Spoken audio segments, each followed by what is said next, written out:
I mentioned earlier this morning that I'm a dog lover, right? And and I know it's not just me. There's a lot of dog lovers. I know that God himself likes dogs more than any other animal. Like, this is just, listen, look at see that picture there of the dog shout for joy to the Lord? No cat would ever do that. I'm just saying. And if you don't believe me, look at it like this, okay? What do you get if you spell dog backwards? Yeah. What do you get if you spell cat backwards?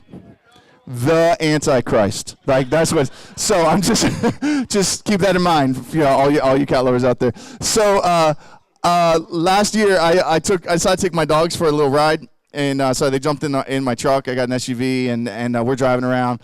And my dog, Samson, he's a golden retriever. He's older. He's like 10 years old. So he gets in the back of the truck, and he's sitting back there in that open area. And my dog, Nakota, he's 3 years old. And he's a German short-haired pointer. He's actually a bird dog. We actually go pheasant hunting together. He finds the birds. I miss them. It's a great relationship. And so he's riding shotgun, and we're riding around, and it's fun. And we get home from this trip, and as soon as I get out of the driver's side door, Nakota just bolts aside, right across, and jumps out of the car and runs in the backyard, which is pretty typical for him. And there's a yard and some woods back there, so I'm not really too worried about it, And Samson waits for me to pop the trunk, and it raises, and he gets out, and then we're walking back inside, and it's closing as I'm walking away, and I go inside, I walk through the house, walk to the back deck, and I call for Nakota. And he's gone. Like, he's not there. And I'm thinking, well, he must be far out in the woods. And I call a couple more times. He doesn't come. He's wearing one of those e-collars, that hunting dogs wear. And so I buzz him a couple times, like beep him a couple times. It makes a noise, and I'm calling, and he doesn't come. And so then I vibrate it a little bit, and he doesn't come. And I'm getting kind of frustrated with him. And so I give him a little juice, a little electric shock, and I kind of hit him a couple times. And he's still not coming. And I'm thinking, where's this dog going? He's crazy. And so I walk out into the woods. I start walking through the woods. And before this is all done, about an hour has gone by. I have now walked through all of the woods around and back in our house. I've gone through the whole neighborhood. My son Caleb has driven the other car through the neighborhood. He's driven all over the place. We're trying to find. An hour goes by, and I'm in, this is like my baby, right? This is like my lap dog who cuddles with me every morning, and we have Jesus time in the morning, and he just cuddles up, and it's a beautiful thing, right? I talk about him in the book. Like, he wrote half of the book because he was beside me whenever it happened, and so I'm starting to get emotional at this point, but I'm also angry. And in my anger, I keep shocking him, and then I keep raising it all the way up, because I'm and I'm yelling, and I'm just like, man, because it has a mile radius on it, right? So I'm thinking wherever he's at, he knows he needs to get home and get home now. And I finally come to the point, I'm just like, he's just gone. He's just ran away. And I had gone all the way around out the back of my house, through the neighborhood, all the way back here in the front. And I'm walking back into the driveway, and I pull my phone out, and I'm getting ready to send a text to my wife and say, you got to get home from school right away. Dakota ran away. I don't know, and I'm just thinking, this is terrible. My girls are going to be a mess. They're going to cry. It's crazy, the whole deal. My wife's actually going to celebrate because she hates the dog. So when she gets this text, she's going to be like, Jesus has shown up and answered all of my prayers. So I'm getting ready to send this text, and I see movement, and then I'm like, oh, what's going on? And I look up, and there's Nakota sitting in my truck, riding shotgun with all the doors closed, where he had been for the last hour, obviously, because he had snuck back into the car when I wasn't looking. Now just think about this from the dog's perspective, right? For the last hour of his life, he's been hearing me and feeling me shock him, yelling, screaming, come home. And he's like, I'm right here. He's like in the front seat, oh my gosh, stop shocking me. I'm waiting for you to take me out right now. I'm right where I'm supposed to be, right? Poor little dog, traumatized. He was weird for weeks after that. I don't know what his problem was. He acted, and because I'm happy, but at the same time, I'm like, I've just ruined your life because you were right where you were supposed to be. And I'm everywhere else doing everything else in the world. Okay.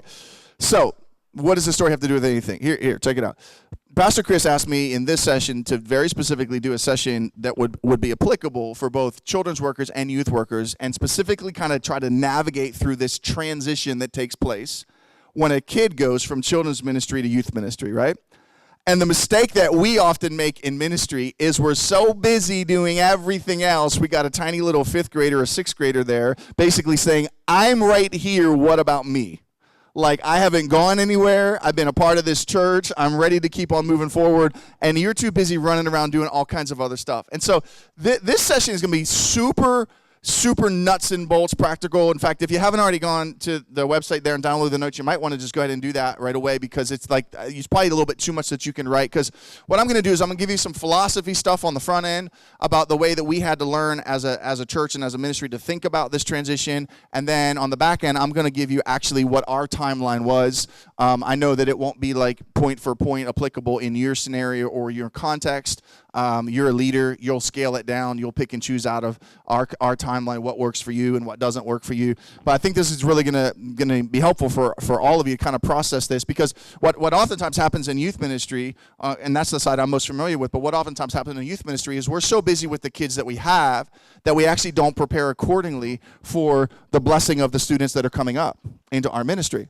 I did this for years. I was in a church where when I came there as a youth pastor, the children's ministry was already very healthy, very large. They had just a great ministry together, and I inherited a youth ministry that actually was really unhealthy and statistically was really small in comparison with the size of the church. When I I'm going to give you some numbers here, and this is not to establish any sort of level on my part. It's just to give you context. Okay, so. When I came to this church, the church was about 1,000 people. The children's ministry had about 250 kids, which is healthy for national statistics. About 25% is typically where kids ministries run when it comes to how big they are in comparison with the size of the church. The youth ministry was running about 30 kids, which is unhealthy, because a healthy youth ministry usually runs about 10% of the size of whatever the church is. And so I inherited this, and obviously my goal was to come in there and to grow that thing. And in my youth and experience in that moment, rather than learning right away how to partner with the children's ministry that was already very strong and very healthy, I actually became very combative with them and very competitive with them, which I think if you're a youth pastor, it's kind of a little bit too easy for us to do that. Just kind of being transparent about it. It's a little too easy for us as youth pastors to kind of take the role of we're better, we're cooler, we know more, we could do your job and our job. It's just like that. Maybe that's not you. That was just kind of the attitude that I had. And again, I'm being transparent. I'm not throwing stones at all. I'm throwing them at myself. But that was how I felt, and I ended up creating a combative relationship. And so what happened to me was I didn't even know it happened. I was losing kids. In our church, we graduated kids into youth ministry at 6th grade. So it was 5th graders. So I was losing incoming 6th graders before I ever even got a chance to connect with them, because of a poor relationship that I had established with the staff of the children's ministry there. And don't think, if you're in a small context, it's okay. It could just be one other person, right? Or it could be another volunteer. But because of the poor relationship that I had established with them, I created a culture where they weren't excited to send their kids up to youth ministry. I wasn't excited to necessarily receive them, because I was like, oh, great, 6th graders, yay, that's awesome. What can I do with them, right?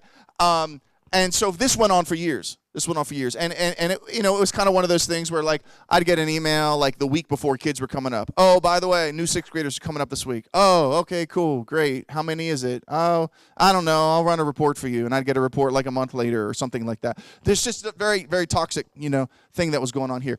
And all of a sudden, I at some point, I don't know when my eyes necessarily opened to this, but all of a sudden I realized, like, oh my gosh, I've got all of these kids ready and waiting. I've got instant growth. Like, if there's ever a moment for you on the youth pastor side, if there's ever a moment for you to have like miracle grow in your youth ministry, it's the week that all the 6th graders come up, right? It's like, boom, there it is. And normally you end up inheriting, statistically in most churches, you end up inheriting more 6th graders than what you've graduated out of your youth ministry, which is actually a bad thing, because it means there's attrition. And we can talk about that in a different, scenario. But like, if there's ever a chance for you to have miracle grow, like, boom, here it is. And for some reason, I just couldn't get my head wrapped around this. It took me, no lie, just being totally transparent with you. I was youth pastor at that church for 16 years. It took me a solid 10 years to figure it out. All right? So what I'm going to share with you philosophically and nuts and bolts, just know that it came to me at great expense. Now, hopefully you're well beyond at this point. I hope that you are. In fact, my hope for you personally is that what I'm going to go over in this session, you're going to be like, hey, we're already good. Like, we've already nailed all this stuff. Maybe for you, we'll fill in some gaps then and give you some different ideas. But maybe for some of you, you know that you're struggling with this, or maybe you don't even know that you're struggling with it because you're like, yeah, I hadn't really thought about it. Kids just kind of show up and come and go. So let's talk about it. And if you're following along in the notes that you downloaded, one of the things that we had to do is we had to establish some healthy cultural values between the student ministry and the children's ministry, especially in relationship to this transition that took place, right? And again, I don't have PowerPoint for you in the sense that they're going to go up there, so you can download the notes and then you have a full copy of them that way anyways. But we had to establish some healthy cultural values, some things that were hard for us to get kind of our head around for a while. And it took us a while. Again, it took us years to kind of figure all this out. So we end up with 6 of them. So I'm gonna go through them. You can write them down. You can follow along with them. The first one was this: the family is the priority, not the program. The family is the priority, not the program. We had to basically, both of us as ministries, youth men and kids men, we had to kind of like drop the ego, drop our commitment to just our program, drop all of the little things that that would kind of create a little bit of rub and tension between us, and basically say, what's most important here is the student and their family. We have to figure out how to make this transition work for them. So these are some questions we ask ourselves there in your notes. What's going to provide for the healthiest transition for the family, for the student and the parent? What's going to provide the least amount of dropout among students, right? Because this happens. If you're not careful, there's a natural tendency for parents to not allow their student to move up, especially if it's their oldest. If they have an older one that's already going through it, it's a little bit easier. But there's a natural tendency for parents to kind of like, I don't know, I don't think they're ready yet. And I'll talk a little bit more about like some of the patterns that can emerge and how that can become so dangerous. Another question we ask ourselves: how can we leverage the transition to increase relationship? So the assumption being, here's a 5th grader. They've just spent the last 5 years or more with the children's ministry. There's tons of relationship that's been built there with that student, and there's also relationship that's been built with the parents of that student. How can we increase that? Instead of making it feel like we're starting over again, like how can we increase it? And then, our strategy, ultimately, our strategy was we want to accomplish what's best for the family, not necessarily for our ministry. So that was a cultural value for us. The family has to come first. Number 2, the kidsmen, this one was hard for me. I got to admit it, but it was true. The kidsmen holds all of the relational credibility with the families during this transition.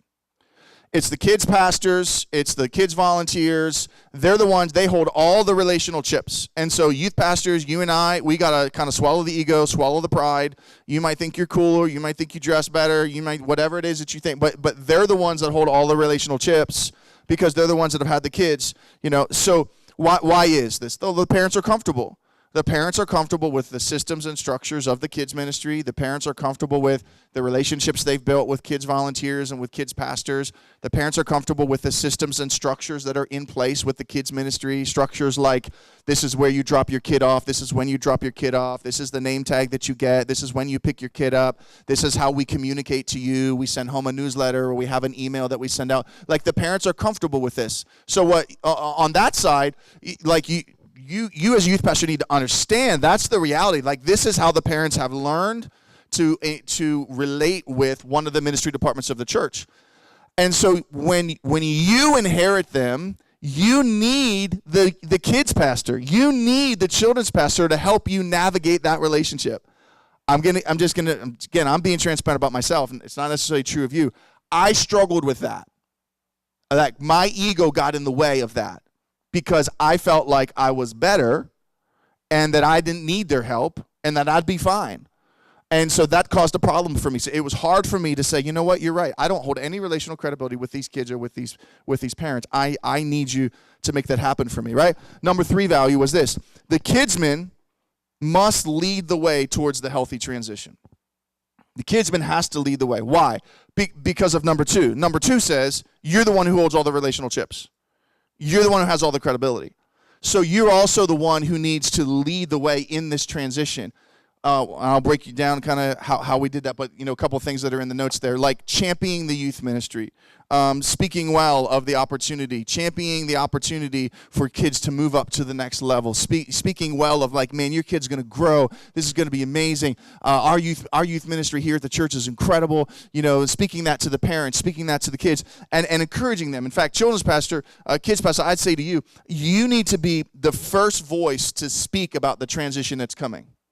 Like you need to be on the front line of that conversation, and you need to be the one to initiate the conversation and the talk about that, rather than just reacting to it, like, oh, it's going to happen, let me say some nice things. You need to be the one to actually initiate that. That one was hard for our kids' ministry, because in their mind, they're thinking like, we got, and it'll make sense in a second, but because of the timeline when we decided to do our transition, that was very hard for them, because they were busy, they had a ton of stuff going on, they had a major summer outreach that was happening, and it was like, this is so difficult for us. But it was like, listen, if you don't lead the way, you're limiting our effectiveness to step in and receive all the students. Number 4 value was this: the youth men must allow the kids men to lead the way. Like, you got to let go of this to some degree and say, hey, man, like, you need to lead the way, right? Recognizing that you need their help, recognizing that you'll benefit. Youth pastor, you will only benefit from the relational background information that the kids pastor has. Like, you're only going to benefit from that, right? It's a good thing for you to sit down and be like, tell me about this kid. Tell me about this parent. Tell me about who's coming my way. How do I prepare for this? How do I navigate some of these things? Because this is where your kids pastor can be your best friend, youth pastor, because they can actually they can help you. Like, hey, be aware of this, or watch out for that parent over there. Like, so you need that, and you need to allow them to do that. Number 5, the youth ministry must assume and prepare for both anxiety and excitement on behalf of both the parents and the kids that are coming, right? So this was a mistake that I always made. And again, just being transparent with you, because it was birthed out of my ego. Because I believed that youth ministry and what I was doing was so much better and better polished than what children's ministry was, I couldn't imagine that a kid wouldn't be excited about coming my way. I was just like, we're cooler, we're better, our music is better, we don't have funny motions to our songs, we're good, right? But I'm just being honest with you. I think that was birthed out of ego on my part, because when I finally opened my eyes up, what I realized was about half of the kids that were coming up were petrified. They're scared. This is a huge change for them. They're going from something that's radically different from what they're used to. The music's different. The people are different. The leaders are different. The services are, everything's different. And if they weren't scared, sometimes their parents were scared. Usually, from my experience, the only exception to this was when it was an older sibling had already gone ahead. And then it's just kind of like, oh, okay, I'm good. Like, my brother's already there, and there's a sense of safety there, and that's usually a little bit better for the parents as well. But when it's first-time experience for both the parent and for the kid, like, there's anxiety there. Listen, I was the youth pastor of my own youth ministry, and I was nervous as a parent when my 6th grade son was coming up into the youth ministry. I was like, oh, man. I mean, I remember sitting down and just talking with Julie. I'm like, I just feel like there's some things I can't say anymore whenever I'm preaching. And then I got convicted, because I was like, well, why was it always okay before? And now it's not okay all of a sudden because it's my son. If you're not a parent of a student that's like in youth ministry age or in children's age, I do understand it can be really hard for you to like mentally wrap your head around some things that you do or that I do or that we always do in youth ministry that are so like anti-parenting. That work against like the family so much. But I'm like, for me, this was a major maturity issue in my life and my ministry, to basically begin to realize when my own son was coming into youth ministry, like, wow, there's some things I really need to address. There's some areas of my life and leadership as a youth pastor where I need to stink and grow up. Just keeping it real, right? I'm just talking about myself. I'm not talking about you. I know you're from Illinois. You're all perfect. I get it. It's so good. Okay. All right. Last one here under culture values. Number 6, the youth ministry needs to be prepared to receive. And I know that sounds like overly simplistic, but, I think one of the reasons why most churches don't grow in general is because they're not really prepared to grow.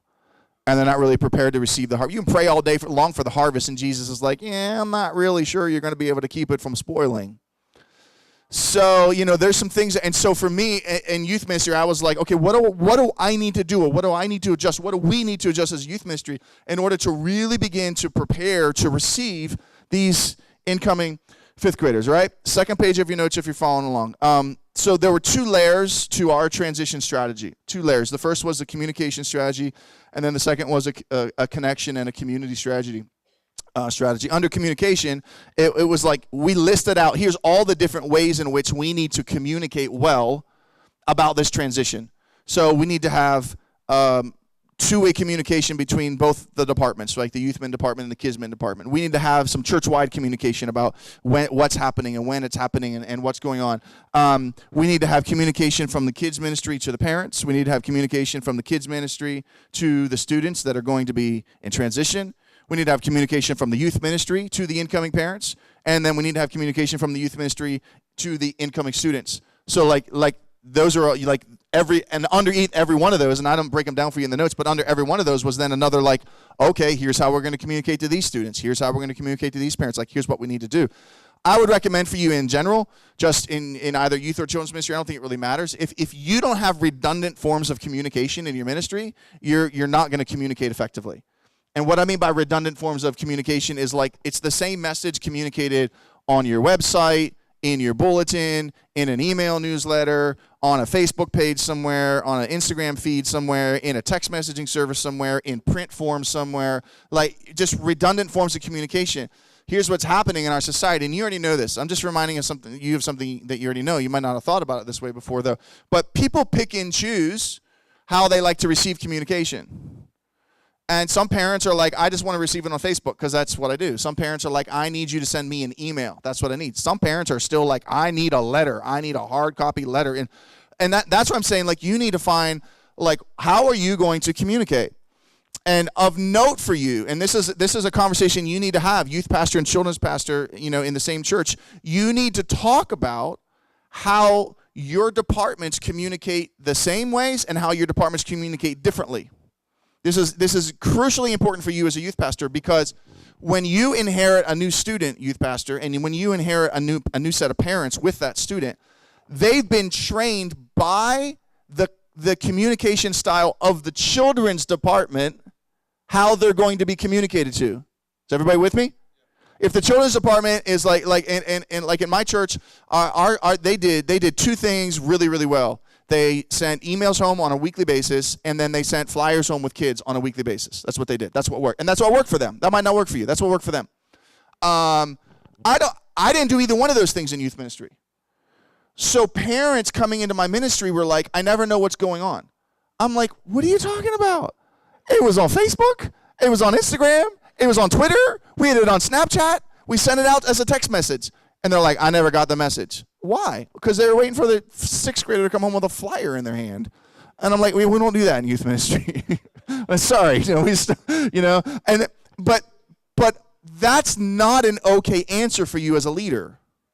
That didn't mean that I started handing out flyers. What it meant was I needed to know the differences between the way that the kids' department communicated and the way that I did it, and then I needed to prepare to communicate well to the parents in a way in which was going to work with them, for them, or I needed to train my parents how to receive communication from us. Does that make sense? Right? So, I'll kind of break down how we did that, but there was actually one section when we were bringing new parents, and we actually would sit down with them and talk to them about, here's the best ways for you to be communicated well. Like, if you want to be well communicated to, here's the ways that we're going to do it. Here's what you should do. We'll talk about that in a little bit. So that was all communication. There's a lot to that. And then there's a connection and a community strategy. Again, I'm just giving you the big point questions that we asked. But for the kids' men, the question was, what events are you going to do to celebrate and honor your graduating students and parents? Like, so how are you going to bring this transition to a point of, like, hey, we've talked about transition. We've gone through the transition. Now it's the end. Let's celebrate. We're going to celebrate that our kids are graduating from, again, in our context, it was fifth grade. It might be different for you, and now you're moving on. For the youth ministry, our questions were, what events were we going to do that are going to create community with new students and new parents? And then the bigger question for us is, how are we as a youth ministry going to build an ongoing relationship with incoming students and incoming parents? Because we're not just receiving them one time for one event, we're receiving them potentially for the next, in our scenario, for the next 7 years. I'm going to get you as a sixth grader. I'm going to have you for 7 years. And Lord willing, you're going to graduate from this youth ministry, right? So it's so important that I create or think through the strategy of how do I create the strongest possible relationship with that incoming sixth grader and with their parents so that 7 years from now, they're still here. Does that make sense? Let me tell you why this is so important. because most of us in youth ministry, if you're better at senior high ministry than junior high ministry, that was my case. If you're better at senior high ministry than junior high ministry, it's easy for you to ignore junior hires for a couple years. It's not healthy, but it's easy. Because you're like, you're a junior hire. Yeah, you're annoying, you smell. Your jokes are stupid, and it's just easy, like Chris and I were talking about it, like because some of his kids are junior high, and like I've all of my kids are junior high. I have one junior higher left, and there's sometimes I'm just like I'm annoyed by my own kids when they're in junior hires. Like it's like I'm just gonna like just grow up. We can just go sit over there for a couple years and grow up, and then come back over here, And that was kind of the approach that I took towards junior hires in my ministry until my own son joined the youth ministry. And then all of a sudden I was like, why are we not taking care of sixth graders in this place? What's wrong with you people? These are the future of the church, but it's a maturity thing for me. And but unfortunately, here's the pattern that I saw in our youth ministry. By the time it took me a while to figure it out, but by the time our kids were hitting sophomore year in high school, they were disappearing. They were no longer attending. They were voting with their feet, and it took me a little way too long, unfortunately, to figure out what was going on. But here's what I reduce it to. In your youth ministry now, speaking specifically to youth pastors and youth leaders, if by the time a kid hits their sophomore year, if they don't have what I call the two elements, like the two glue sticks in their life that are going to keep them right, if they don't have relationship and ownership, they're gone. They're gone. They're just not going to be there. If they don't have relation, we talked in the youth pastor session, we talked a lot about relationship. We talked about the power of the relationship between the adult and the student specifically. That's the relationship I'm talking about, by the way. I'm not just talking about relationship between another student. They'll go get relationship with their peers. In fact, the reason why they're gone is because they think they can get better relationships with their peers outside of church than what they got in church. So when I say relationship, I'm talking specifically about relationship between adult and student now. Okay? They need that. They need that relationship. And we don't need to go back to that whole session, but that's what we talked about, the value of that and what that does for maturity and development in the life of a student. But they also need ownership. Relationship's not enough. They need ownership. They need leadership opportunity. They need hands-on serving experiences on a regular basis. They need responsibility. They need to feel like, I need to be in youth service tonight because if I'm not there, something isn't going to happen or someone is depending on me, like I'm in charge around here type ownership. That's especially important for Generation Z, because Generation Z has spent their entire life staring at a device. From the day they were born, they're staring at some screen. And what's really common among Generation Z is that by the time they get to their teenage years, they no longer are content with staring at a device that entertains them. Now they want to go from just being someone who watches performances to being someone who produces the performance. They're a publisher. They want to publish things. This is why you have young people out there and they're bloggers and they're doing YouTube channels. This is why they love writing on Instagram and Facebook and Snapchat. Why? Because it taps into their generational thing of I want to publish, I want to produce, I want someone to hear my voice. If you don't give them a chance to publish in your youth ministry, you'll lose them. Because they'll basically say, well, there's no room for me here. If it's not practical enough, let me just take it a step further. If you don't hand them the microphone every once in a while, they're gone. Because you and we're not good enough communicators to hold their attention for all of their teenage years. We're not. None of us are. You can't compete with multi-million-dollar videos and YouTube and everything that they can get online. You can't. None of us are that good. And so they're basically going to say, if you don't give me a chance, they're not going to listen to you. They're just not going to listen to me. And that's a struggle for some of us. It really is. As most of you in the room as leaders, you're millennials or you're Gen Xers or beyond. That's hard for us because we were talking about this, Joey, we were talking about this sitting over here this afternoon. It's really hard for you and I in our generation because we waited so long for this moment. Like we waited so long for our platform, so to speak. We waited so long to have the opportunity to fulfill our calling that we're like, finally, I get to step up and preach. But then to realize we're ministering to a generation who needs to have some ownership. It's hard for sometimes for us to put the mic down and say, no, it's cool. You do it. I'm going to cheer you on. I'm going to coach you. I'm going to allow you to do it. That can be really, really difficult. But I don't know. Maybe Paul was onto something in Ephesians 4 where he talked about equipping the saints, because maybe that's kind of like the same thing, right? Just saying. So if you don't give relationship and ownership, they're gone. And when I watch kids walk out the door, I realized that it was always happening in their sophomore year, and it was always typically happening when either they or one of their friends got a driver's license. Because now the whole world is opened up to them, and now there's all sorts of entertainment and friendship and social opportunities for them beyond just the youth ministry experience, right? And all of a sudden I realized, wow, the only reason they were coming was because being here was providing a social opportunity for them. It was like a social experience for them. And I'm like, oh, wait, I thought it was a spiritual experience. It's supposed to be, isn't it? But if you don't have relationship and you don't have ownership for that student, it isn't anything more than just a social experience for them. And when they feel like they can jump in a car and get a better social experience with their friends down the road, they'll take it every time, right? Now, why you're saying, Pastor Aaron, I thought this was about transitions. It is, but if you don't get the transition right, you set yourself up for that cycle over and over and over again. And it's the reason why you inherit 5 or 10 or 20 sixth graders, and 7 years later, you only graduate 1 or 2 because they're gone. You see what I'm saying? So I'm saying you got to go all the way back to the transition and say, we got to get this thing right from the beginning. Like, we got to transition them well. And then the youth ministry says, I need to think long-term, 7 years, right? I'm going to think long-term, 7 years. How am I going to make sure these sixth graders are still here 7 years, after it's over? Now, before we go on to the notes, let me just say this. For us, and I touched on this briefly in the afternoon session with the youth pastors, but for us, small groups was such a huge part of how we were going to build relationships between the student and between the leader, right? And so if I would just say this, there might be another way to do it. I don't know of another way to do it. For me, small groups was the only way that I could intentionally create an opportunity for students to build relationships with godly adults. Again, there might be another way to do it. I'm not the guy who's going to say my way is the only way.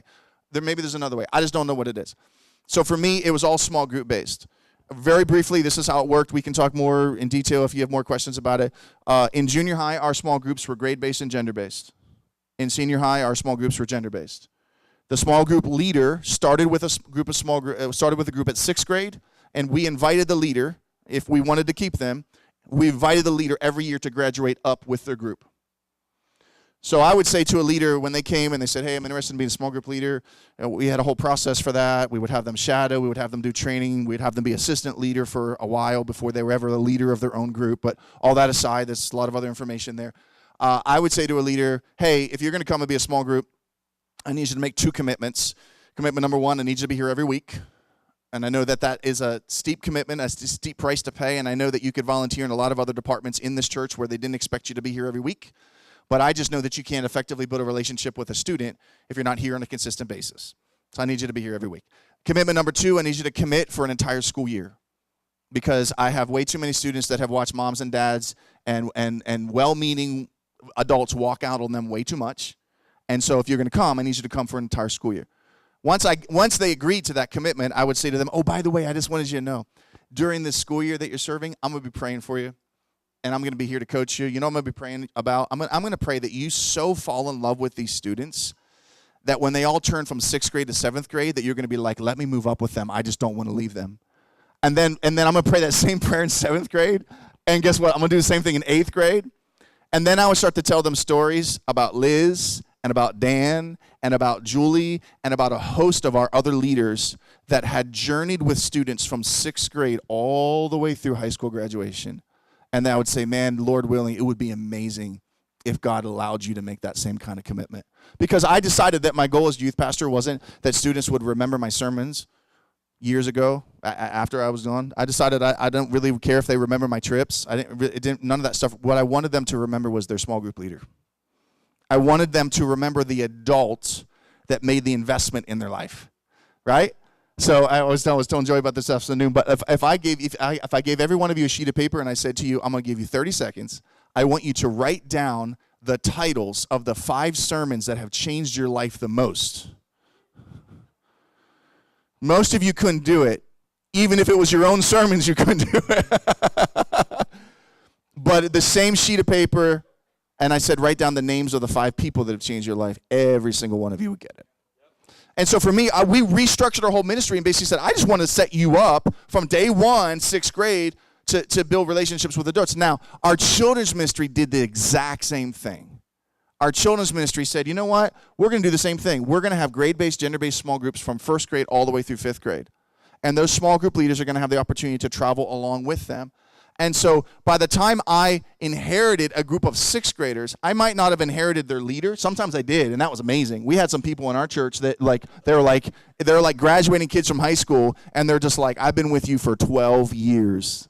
It's unreal, like this investment level, right? That didn't always happen, but there was a couple that happened to. But by the time a group of fifth graders were ready to graduate up, they had already been together relationally as a group for 5 years. Right? And so we were all unified. I mean, this took years for us to do, but we were all unified around this idea of like, man, we're going to build a relationship between student and adult, between child and adult, and that adult's going to have the opportunity, to travel along with it. So that was a little bit about our small group model. There's little things here and there, little differences we made, little reasons why we changed it up when they got into high school.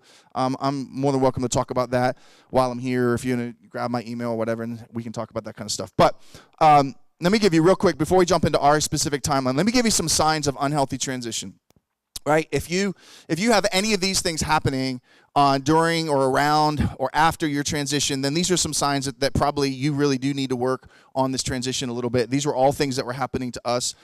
Poor communication between the kidsmen and the youthmen, that's a sign. It's not healthy. Something's not working right. Separate planning between the kidsmen and the youthmen. Like the kids department has basically planned out the whole transition, and the youth department just gets a FYI, hey, here's when it's happening, make sure that you're ready. That was kind of what had happened to me. Again, I take more responsibility for it than pointing the blame at them. Lack of participation in each other's transition events. I'm not going to their little graduation of fifth grade. They're not coming to my incoming stuff. Parents expressing concern to the kidsmen, but not the youthmen. Right, that's a big cultural sign right there, where parents are like, why do they do that? They do that because they have relational rapport with them. But if what they're communicating doesn't segue into healthier conversations with the youth ministry, then that becomes dangerous and that becomes toxic, right? Parents not allowing their student to make the transition and seeking other avenues of church involvement outside of the youth ministry. This is a big one. This is a big warning sign here. Because for years, this is what happened. I'd have sixth graders come up. If they didn't like it, they would go back down. And then I'd find out that the kidsmen department had decided to create a serving volunteer opportunity for sixth graders, thus keeping them in the kids department perpetually, right? Now, again, I look back at it now, and I just take responsibility for it and say, that's on me. Like, that's on me as a youth pastor. It was on me relationally and the lack of relationship I had with our kids pastor, and that was on me for not in like leaning into the conversation rather than being reactive and being like, are you kidding me? I can't believe that they're doing that. I can't believe they're working against us. But that's a sign. That's a sign there's something unhealthy there. And the moment that doorway is opened up, then we allow any parent with anxiety to basically say, okay, it just takes some time. We're just not going to work. And I'll talk a little bit about some of our statistics as far as assimilation goes. But let me finish this section by saying this. If you allow that in your church, if you allow students to not make the transition and then create opportunities for them outside of the youth department, you're basically saying there is no spiritual value to the youth ministry. Your actions are basically saying, this kid will grow up to be a fully devoted follower of Christ, and we don't really need the youth ministry. You understand that? And so, like, that's the philosophical thing that's happening there. And so, like, you got to wrestle through some of this stuff and tear down some of the silos and learn how to work together and deal with some of the ego and all that kind of stuff that comes in the way. Youth ministry showing a lack of concern for students or parents that didn't make the transition. It's kind of the youth pastor who's like, I don't care, whatever, it's fine. You don't have to be a part, right? So here's our timeline, right? Again, it's all in the notes for you, super detailed. Now, again, contextually, this is at a large church. So just so you know that. By the time we got to this point, we had, again, I don't really care about numbers for the sake of numbers, but I'm just giving these to you for the sake of your context and how you can then scale things down and to make it applicable to your situation. By the time we developed all this, our youth ministry was around 300. Children's ministry was, 600 or 700 kids. It was a church of around 3,000 or whatever. So that said, there's a bunch of ideas in here that you can easily scale to your setting. And then there's some ideas in here that you're going to be like, okay, we don't really need to go to that length. Does that make sense? So don't throw it all out just if you find yourself in a different context. And for some of you, your numbers are bigger than that, so you're going to need to kind of scale it up and figure out what you need to do. So this became our strategy. A bunch of different steps here. Step one, determine the placement of the transition on your annual calendar, right? The timeline for us on that was 1 year prior to the transition. We needed to determine what that was. The challenge for us before we developed all this was that we wanted to transition the students. This is listed here in your notes. Like, here was the tension that we ran into. Our kids ministry wanted to hold on to the fifth graders through the summer and then transition them up right as the school year was beginning. That's because that's what they had always done. That's what made sense to them.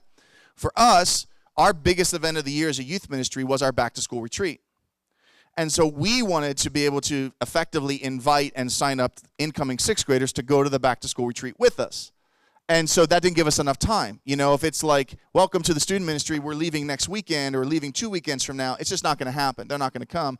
And because we were so small group focused, that meant that our back-to-school retreat, it was all in-house. We didn't bring any guest speakers in. We didn't bring any extra band, anything like that. Sorry, like, can I lose my voice? Is that bottle empty? Open? Not open? That's awesome. Thank you. We did everything small group based for our back to school retreat, and so we really wanted sixth graders to be there. Talk to your neighbor real quick. All right, good. So there was a tension there that we had to deal with, and we had to talk through that. Different churches do this differently. I know some youth pastors that their struggle is that kids don't transition up all at one time. You know, they transition up when they hit a certain grade, not a certain grade, a certain age, or different things like that. That's the kind of stuff you need to talk about. I'm not saying you have to do it the way that we did it. I'm just saying you need to know what will provide the greatest opportunity for transition to take place. Does that make sense? Right? So for us, that was our tension. Our resolution was we needed kids to graduate from our kidsmen the Sunday morning before our summer VBS started. In our context, VBS was this massive outreach that we did every single year. All of my students went and volunteered at it because they had grown up going to it. It was this huge deal, the entire staff. It was kind of like an all-in event for us. We needed students to graduate from the kids ministry the Sunday before. That was hard for the children's ministry because they're like, we're getting ready to do VBS, and you want us to pull off a graduation. But they began to come along and say, we understand the logic of it, though, because what would happen then is for the fifth grader, the VBS was like their last big hurrah, the last big thing that they did. Then the transition for them would happen the very next Sunday. So VBS was kind of like their big ending moment. They'd come to us and have still a full 2 months to sign up for the back-to-school retreat. Right? And we threw a lot of other stuff in there as well. So we just had to come to agreement on that. So that was step one. Step two, build up the transition through communication, connectivity, connection, and community. The time frame for us on that was January through May. So that's 5 months. Like, we're working on this, building up to it for 5 months. What are we doing? Once a month, our youth pastor or one of our youth leaders is going to do something in the kids ministry on a Sunday morning. Like, they're going to show their face, they're going to be a story time person, they're going to lead worship, they're going to do something so that the students begin to get to know who that person is and they begin to build a relationship with them. In early May, the kids ministry is going to send a letter to all the fifth graders.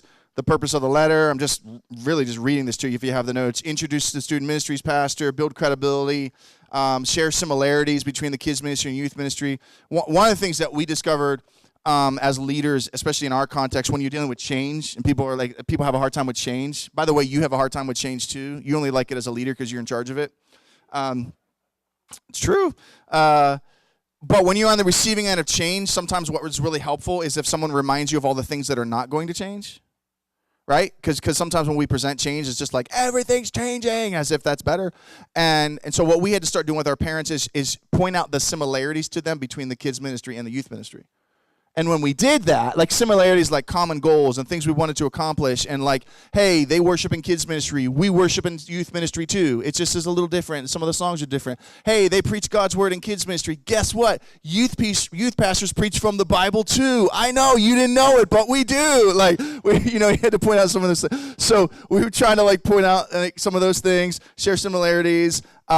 Share as the kids pastor how excited you are for the parents to have their students go to the youth ministry. Open up for questions and communication and stuff like that. And then there would be a Sunday in there where parents could come and check out the youth ministry. Now, in my context, we were doing a youth program on a Sunday morning, and so that gave the opportunity for a parent to kind of pop in and say, hey, I'm going to check it out and see what it is. In your context, it might be different. It might be a Wednesday. That was step 2. Step 3, just rolling through this. You can ask me questions afterwards. We have plenty of time. We can do some Q&A. Kids ministry graduation, Sunday before VBS. That was in June for us. The student ministries pastor is a guest. He closes the ceremony. He's addressing the students, the parents. They give a gift box to every one of the 5th graders who's graduating. There's a certificate in there. There's a letter, a handwritten letter from one of the 5th grade small group leaders, their leader. There's a Bible from the kids ministry. There's a little dog tag they give away. There's a letter to the parents from the student ministry. There's a letter to the student from the student ministry. There's a Super 6 promo card. I'll talk about what Super 6 was in a moment. That was our program to assimilate 6th graders throughout the course of the summer. There's a promo for Road Trip, which was our back-to-school retreat. There's an info card on student ministries. And there's a student ministries drawstring bag, which was kind of like our gift that we gave to visitors, and so we give one to 6th graders. The info card was probably the most important thing that we gave to parents. All the info card was, anybody can do this. Doesn't matter. This is so simple. All we did was print out for parents all of the modes of communication that we had in the youth ministry and where they could find it and how they could be a part of it. So for us, it was like, here's how you can subscribe to our email list. Here's how you can subscribe to our texting list. Here's where our Facebook page is at. Here's what our Instagram feed is. Here's all the different ways we communicate. If parents don't know that, they don't know. And then you're out there communicating, thinking you're doing a great job, and they're not paying attention because they're not in it. So that was step 4. Step 3. Step 4, leverage VBS. So that happened in June. So we took one of our student ministries pastors, and we made them be one of the Life app teachers. Life application was what they did for VBS, and each grade was in their own little room. And so for the 5th graders, it was the youth pastor, because it was an opportunity for 5th graders to connect with the youth pastor. Our student ministry pastor did pre-show stuff, like games and stuff like that. The last night of VBS, we would give a class of shirt to every single 5th grader. So whatever the year was, like whatever year they were going to graduate, class of 2026 or whatever. And we give every one of them a shirt and just try to build some momentum for them. Man, you're coming to youth ministry and you're going to be with us until, class of. So we would do that. And then before any of this had happened, we had already recruited and trained and put in place whoever our 6th grade small group leaders were going to be. And then we got our 6th grade small group leaders to go to VBS all week long and serve with the 5th graders, so they're building relationships with them. So by the time the 5th graders show up, they're like, oh yeah, I know that person. I was just with them all week at VBS. You following me? All right. Step 6, step 5 was transition, sorry. So Sunday after VBS, it's the first Sunday for 6th graders. And on that very first Sunday, the small group leaders from the children's ministry would actually lead the student from the children's ministry to the youth ministry and basically kind of take them in because they were comfortable with that relationship. And so that's kind of how we received them. We're trying to build on that relationship. Step 6 was Super 6. That's a program that we did just for 6th graders. So 3 or 4 times after VBS, we would do a program just for 6th graders throughout the summer. It was all just fun and game stuff. It was all just relational, get a moon bounce, have a water fight, just simple stuff, ice cream sundaes, just like easy, simple stuff to put together. The 6th grade small group leaders would be there. Some of our other youth leaders might be there. Some of our student leaders, like our high school student leaders might be there that we recruited to be there. And it was just an opportunity for us to build relationships with the 6th graders. But here's what we do for the parents. On the very first night of Super 6, which, by the way, was Saturday night after VBS, before they came up on Sunday. Everyone tracking with me? Last VBS, come back. Last night of VBS, get your shirt. Come back this Saturday. We do Super 6. All the kids come. They're in there eating ice cream sundaes, having fun. And then we would meet with the parents because the parents kind of want to stay because this is their first time. They're like, I don't want to drop my kid off, right? And so that's where we would basically do like a welcome orientation for all the parents. Welcome to student ministry. Here's who we are. Here's what we're all about. Here's a bunch of literature. Here's some videos. Here's some things that God's done in our ministry in the last year. Here's why we're excited. Here's our spiritual growth strategy for your kids. Here's where you're going to drop your kids off on a Sunday morning. Here's where you're going to pick them up at. Oh, by the way, our check-in is different than kids ministry. Let us walk you through how that works and all of those things. So what did we do? We highlighted all the similarities again that we talked about in the letter, but then we also highlighted the differences. And what that does for a parent is it just helps alleviate a lot of their stress.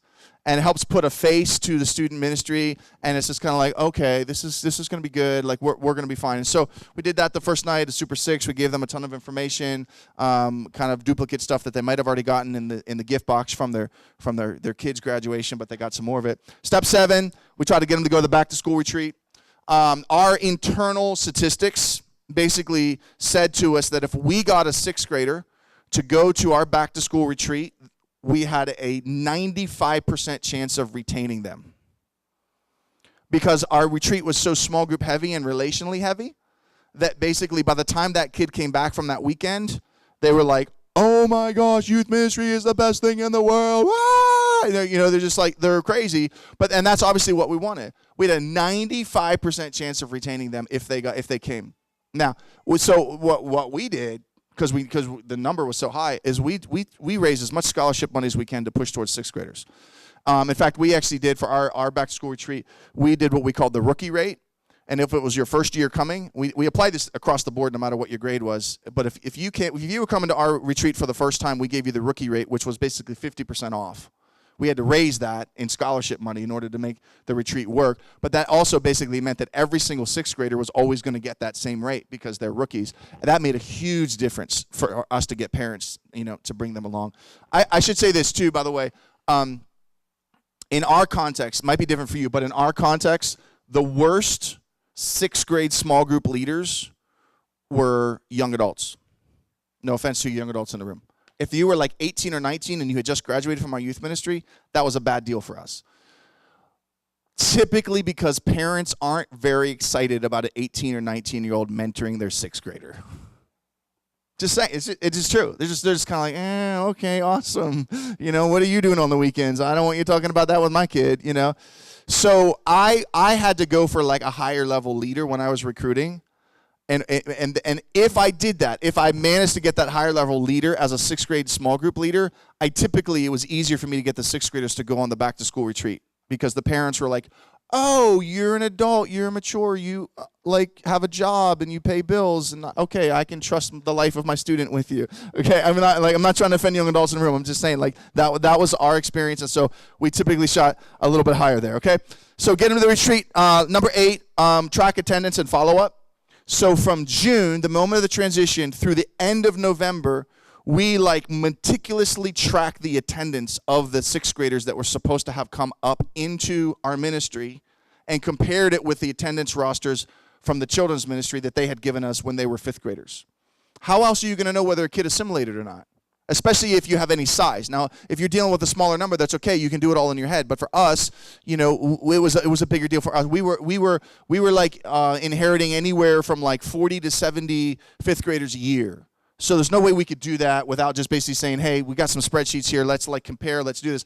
But you have to do that. And so we'd walk through it. We would see what was going on. We'd try to get them to come to the retreat. After the retreat, we'd let it go another 6 or 8 weeks. We'd basically then go through, and anyone that hadn't made the transition or anyone whose attendance was spotty, we followed up with them. Youth pastor, do you want the kid in youth ministry or not? Do you want them or not? Because if you don't follow up, all you're basically saying is, I don't really care anyways. I just wanted the easy fruit. I wanted the low-hanging fruit. I didn't want to have to climb the tree higher, So sometimes you got to do a little bit more work. One of the things that we learned, and we addressed this whenever we were doing the Welcome to Youth Ministry parent orientation, some parents need to be coached on how to help their kid connect to the youth ministry. Children's pastors, you can really help in this area. If you as a children's pastor started to coach parents on how to help their kid connect in the youth ministry, that would go a long way, because you have so much relational credibility with the parents at this point. But parents today, in today's age, parents give up way too easily. Kids go one time, they come home, they're like, I don't know, it's kind of weird, it's kind of awkward, I don't know if I want to go back. Okay, it's done. And then 2 months later, you're on the phone with them as a youth pastor, and they're like, I don't know. We came once. And you're like, are you kidding me? One time? You tried once? My own kid had a hard time out the first time. So we had to coach them through, here's ways to help them connect. Here's some things that you might want to do. I think we actually developed a top 10 list. I could probably find it. I don't have it readily here, but we developed like a top 10 list that we gave to them in printed form and said, here's the top 10 ways to help your kid connect with the youth ministry. And a couple of those on there spoke to don't allow this transition to struggle in silence. Like, come to us. Talk to us. Like we'll come. If you need a little bit more personal attention, if you need me to take your kid out and, go to their sports game or, come over to the house or something, like let us know. We want to help you make this transition. I became so passionate about this because it horrified me to think that a family could attend our church, successfully have all of their kids attend our kids ministry, and then have their kid fall away from the Lord during the teenage years because I didn't do my job as a youth pastor to help them make the relational connection that took place. If we can't even disciple our own kids that are born in the church, how do we have a prayer of reaching a generation of unchurched kids? I'm just I was a youth pastor who spent all the dollars to do all of the big outreaches and try to reach all the kids who weren't coming to church, while at the same time I was losing the kids who actually were born and raised in my church. How unbiblical is that? We can't even take care of our own. And so that's why for me, I was like, man, we're going to do this thing. We're going to do it right. And we're going to make sure we're really following these kids. Some kids are just not going to make the transition. You're going to do everything that you possibly can. And you're going to realize at the end of the day, it was more about the parent than it was about the kid. But I don't want you to rest well at night until you know, like, I have done everything I could to help these kids make the transition. If they don't make the transition within the first 6 months, our statistics said that their chance of actually making it later in life plummeted. If they didn't make it by the end of their 6th grade year when they're going in the 7th grade, usually we would never see that kid again because they just didn't make it. And now what's happened is there's too much relational separation between them and the friends that they had that did make the transition and go to the youth ministry. There's too much relational separation. It feels awkward and weird for them to kind of step back into the mix. And so now they're the kid who just sits in church on a Sunday morning with their parents. And they're just like, yeah, I don't know. I don't go to youth ministry. We don't do that kind of stuff. You got to decide whether you really believe in youth ministry or not.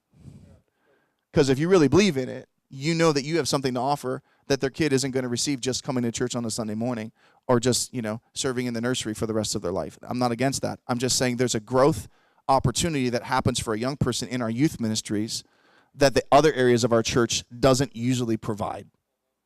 You got to decide whether you believe that or not. In your context, you might not, and that's great. You might have a different way of doing it. I bless that. That's awesome. In my context, I realized that we were losing a lot of our homegrown, born-in-church kids because they didn't make the transition here and now at this moment. All right? So that's just a lot of stuff, practical nuts and bolts. It's only 8:30 and we got a little bit more time, but any just Q&A, just stuff that's kind of jumping out at you. They're just like, hey, what about this? Or what did you do? Blah, blah, blah, blah. If not, we're just going to chill and hang out until we go bowling and have fun and we'll watch Billy kill us all in bowling, make us feel bad about our skills. You're like, I'm terrible, actually. I'm not good at all. I don't know why they said that. Yeah, question. I got two. Did your small groups meet at a different time than your service on Sunday? And what curriculum or what did they go through? Did they just discuss what the sermonette was, or did they have some type of curriculum? No, we didn't meet at a different time for weekly meetings. We did stuff outside of church, though, but I'll explain that in a second. So we just got to the point philosophically where we realized if students weren't building relationships with adults, then our youth ministry was going to fail. We needed to create time within our program every single week for small groups to take place. We did a 90-minute program. We gave 30 minutes of it to small group. That was if the preacher could stay on time. That was me. I don't usually stay on time. Small group leaders sometimes got less. But basically, it was a philosophical thing for me. I had to get over myself and get over the fact that I thought everyone really wanted to hear me talk.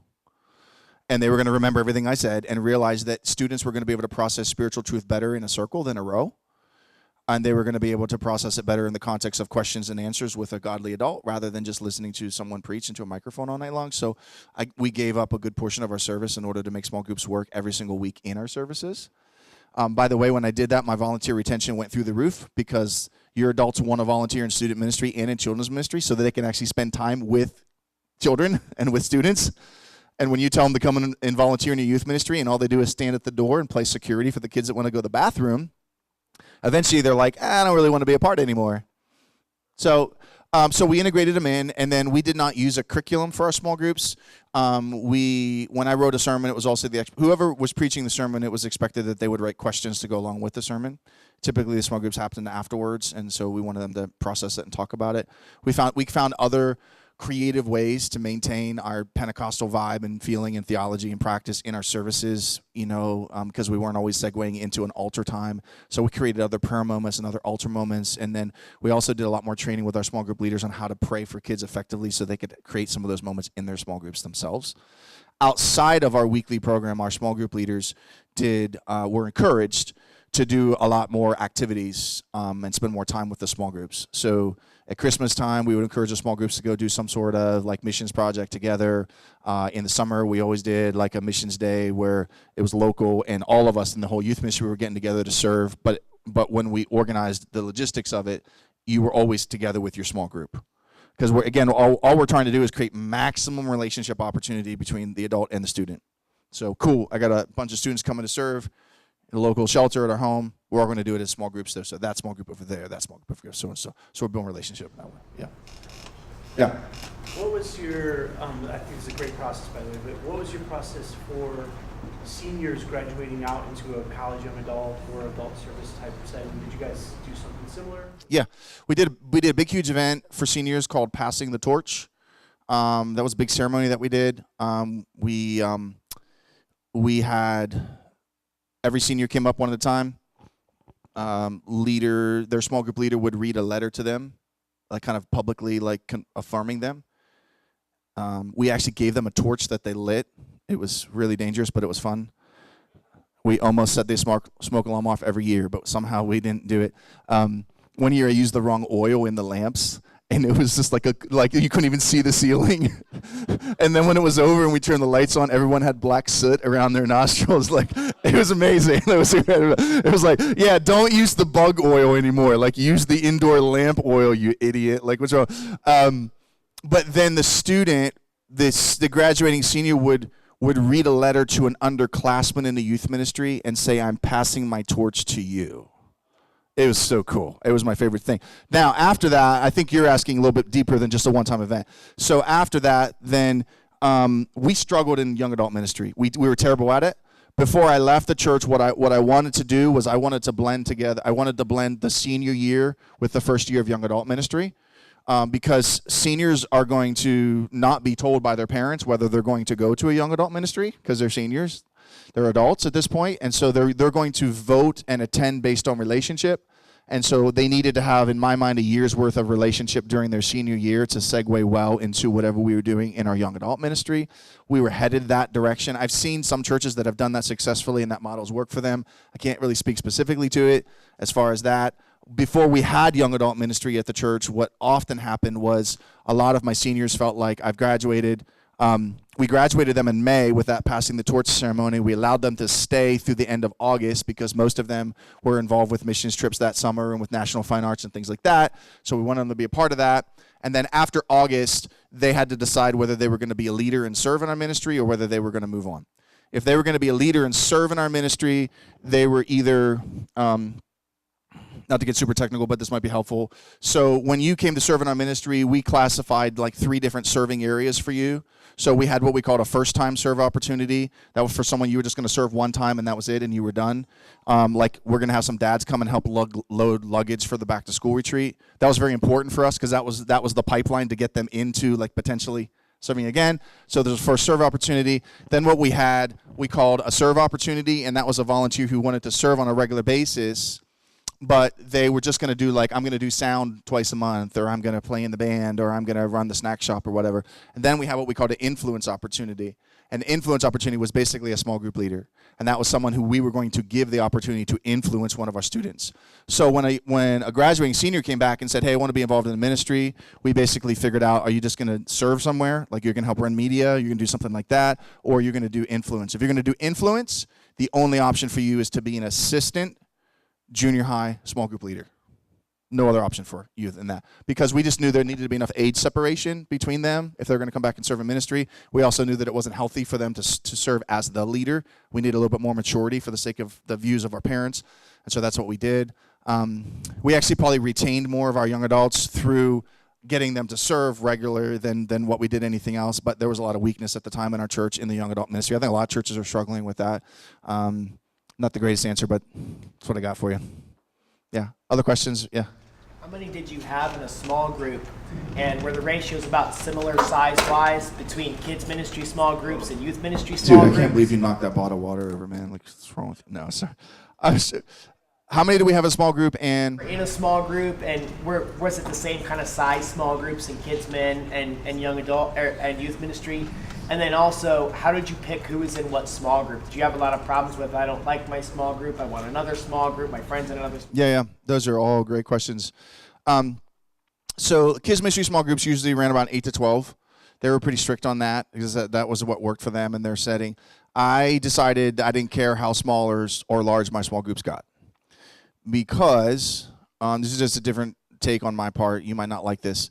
So I tried to force numbers, and what ended up happening was I had good-hearted leaders, but I had some small group leaders that they loved kids, but they weren't a great leader, and I ended up giving them more kids than what they could really handle. I'm thinking of a certain person, I'm not going to say her name. She was amazing with the 5 girls in her small group, but when I tried to give her 10 because another group had too many, it was terrible. And all of a sudden I was just like, you know what? You're good at loving 5. I'm going to let you love 5. Now my wife, on the other hand, had 30 girls in her small group. And she's like, I'm dying. And I'm like, but they love you. And you're killing it. And so what I decided to do is I just said, you know what? I don't care how big your small group gets. You know, I'm just going to put more leaders in a small group. And so I didn't let her do it all by herself, but I put like 2 or 3 assistant leaders in my wife's small group. Then whenever they were doing like discussion, they would break out into smaller groups within that group.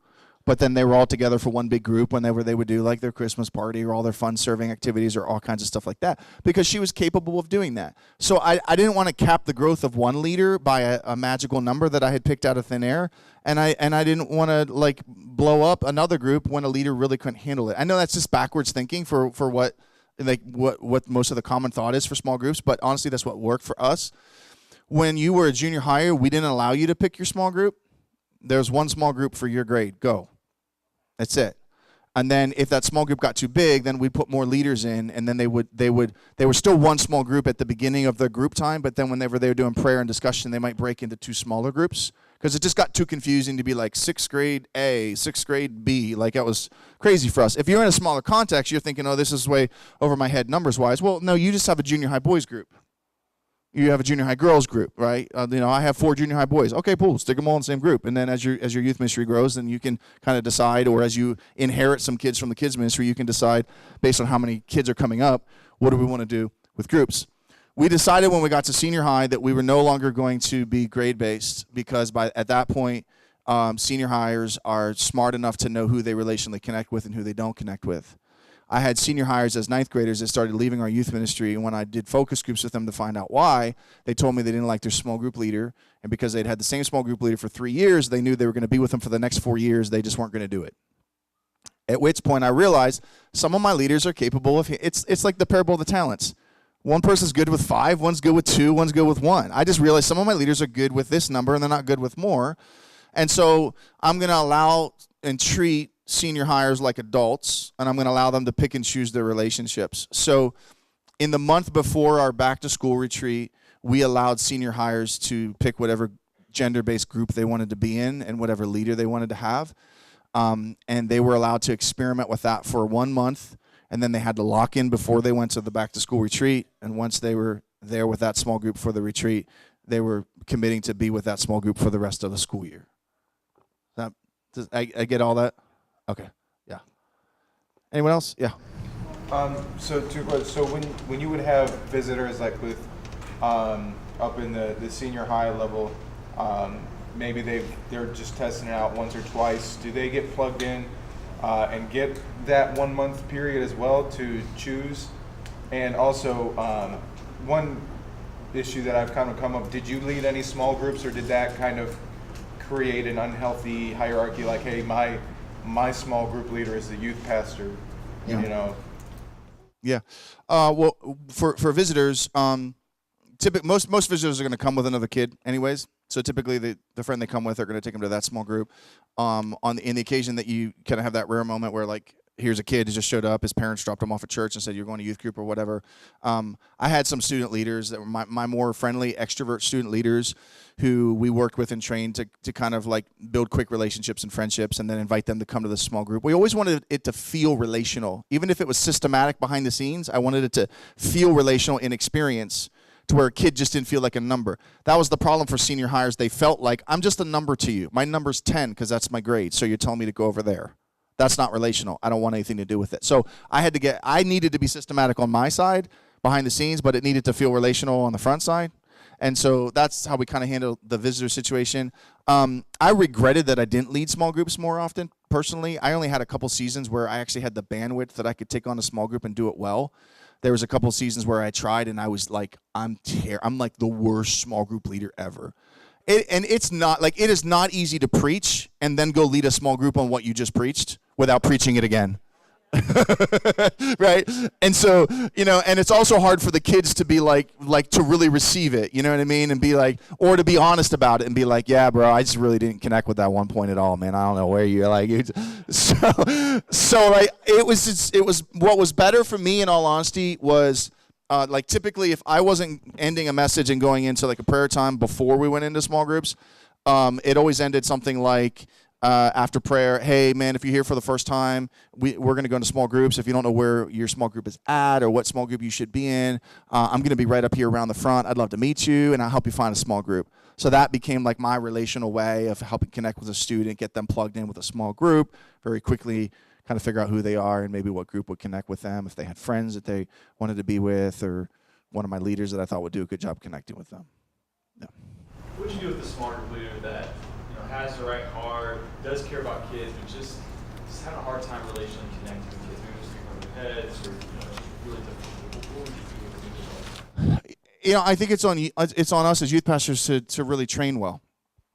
We make assumptions whenever adults come in and they say we love kids and want to spend time with them, and we make assumptions that they have really great relational skills or that they know how to do that. And that's where you have to have a consistent training process for your leaders, right? So for me, pre-service huddle, before every service, we met 30 minutes before the service. We met for 15 of those 30 minutes.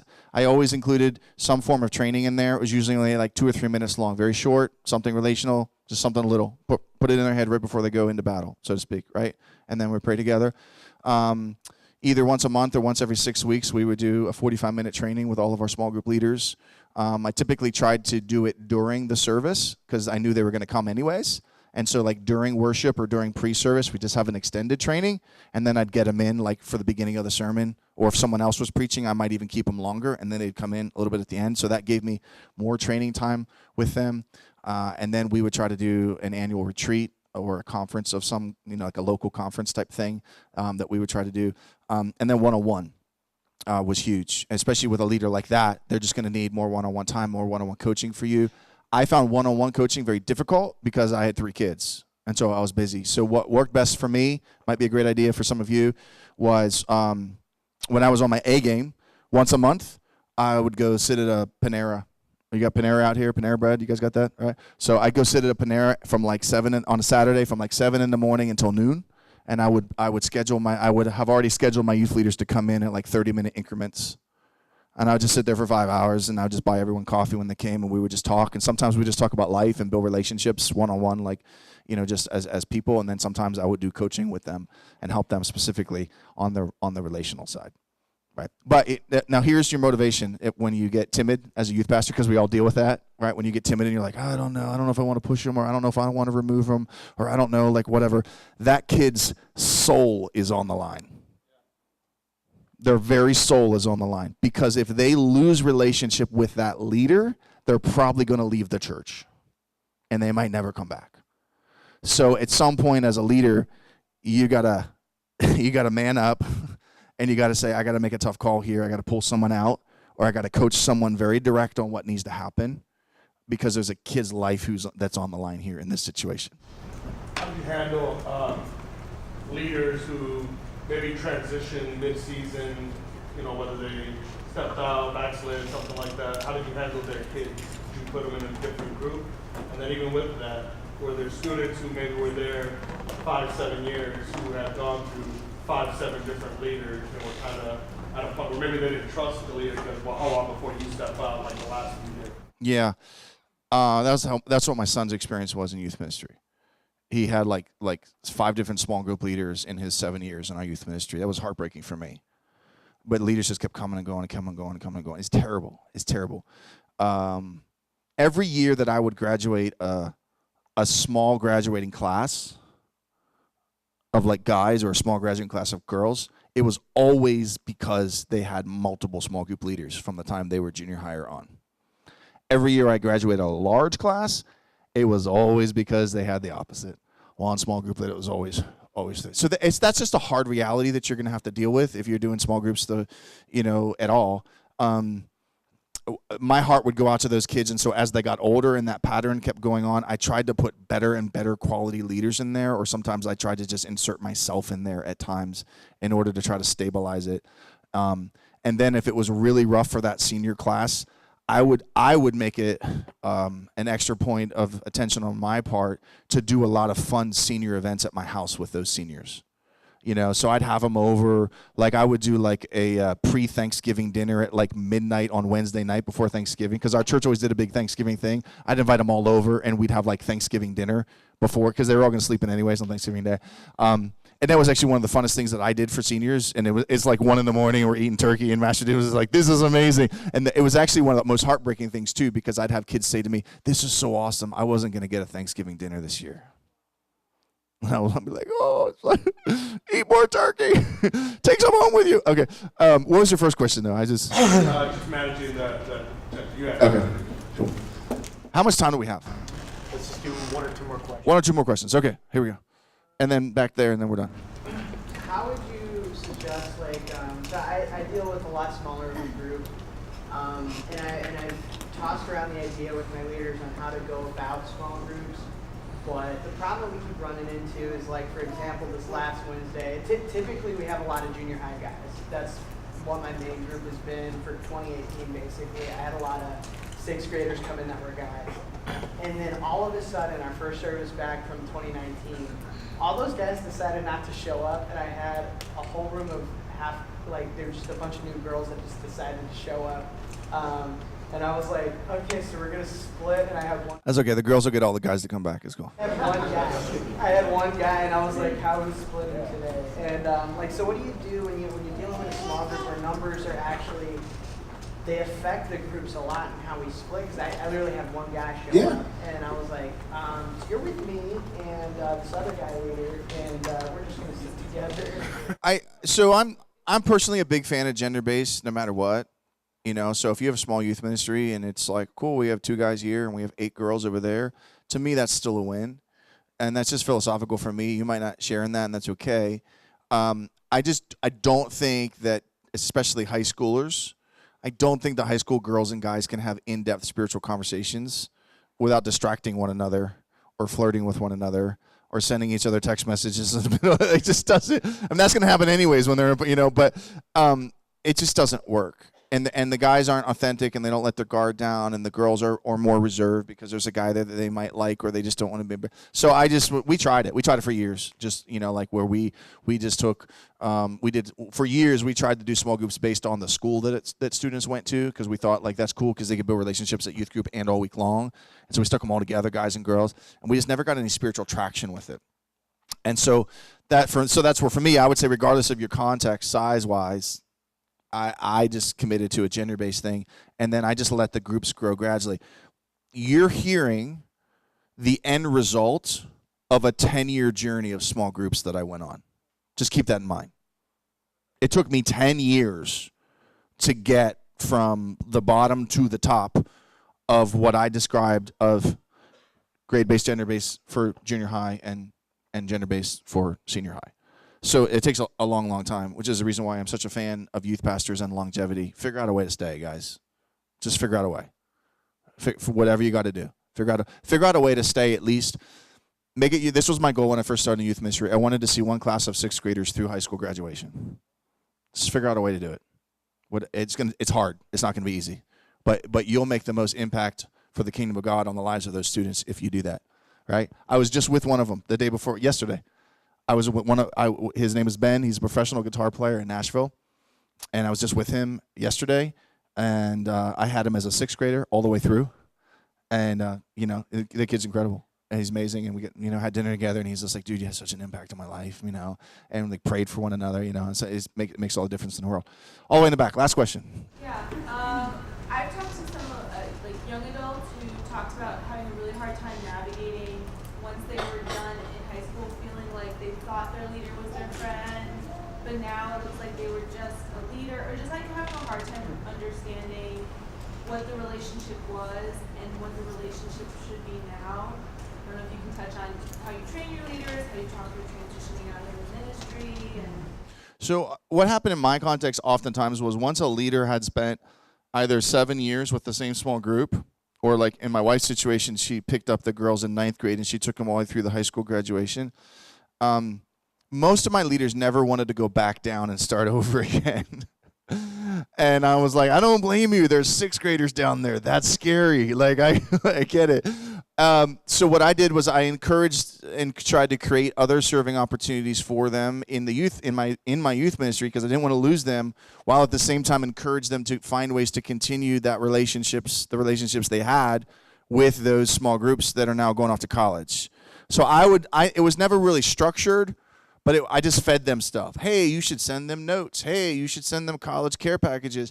Hey, fall break is coming up. You should do a sleepover at your house like you always used to do. They'll probably come. And so that's what I did. And it was funny, but it kind of all worked, especially for the girls.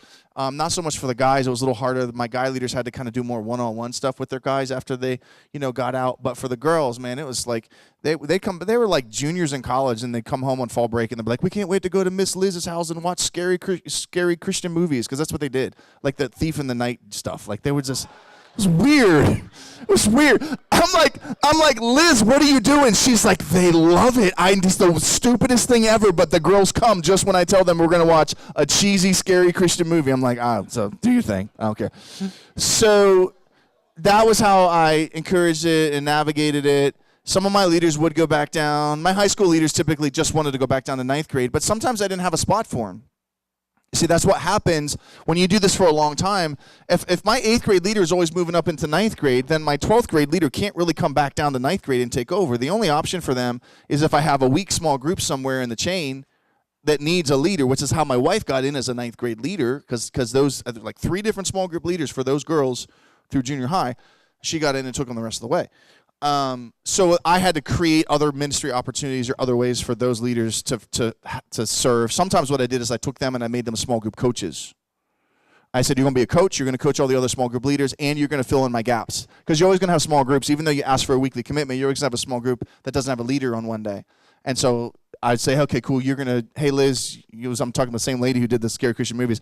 Liz had, she took 6th graders all the way through to 12th grader, and that she'd always stay around. And I'd be like, hey, Liz, you're on 7th grade today. And the next week, you'd be like, hey, Liz, you're doing 8th grade. And, hey, Liz, you're doing this. And it was just, so she filled in gaps for me, all while trying to maintain those relationships. So.